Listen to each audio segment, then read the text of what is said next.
తిరుమల వెళ్ళినప్పుడు శ్రీవారి బంగారు గోపురం పైన వెండి ద్వారంతో వెంకటేశ్వర స్వామిని మనందరం గమనించే ఉంటాం.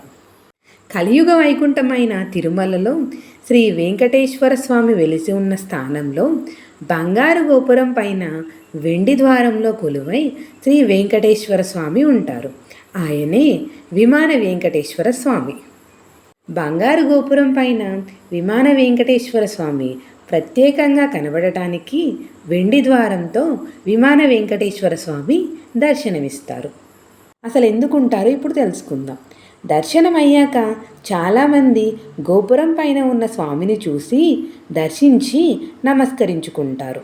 వాయువ్య దిశలో ఉన్న ఈ స్వామిని విమాన వెంకటేశ్వర స్వామి అంటారు. మహావిష్ణువు ఆనతితో గరుత్మంతుడు వైకుంఠం నుంచి ఈ విమాన వెంకటేశ్వరుని తీసుకొచ్చాడు. ఆ దర్శనము పశుపక్షాదుల కోసము, దేవతల కోసము.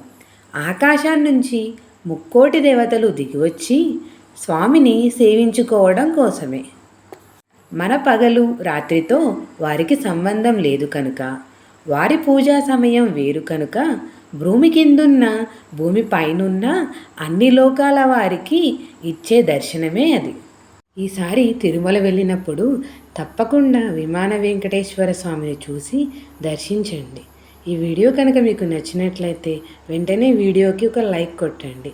మీరు లైక్ చేయడం ద్వారా వీడియో మరింత మందికి చేరుకుని తెలియని వారు తెలుసుకునే అవకాశం ఉంది. ఇలాంటి మరిన్ని ఆధ్యాత్మిక వీడియోల కోసం వెంటనే మన ఛానల్ని సబ్స్క్రైబ్ చేసుకోండి. Thank you for watching.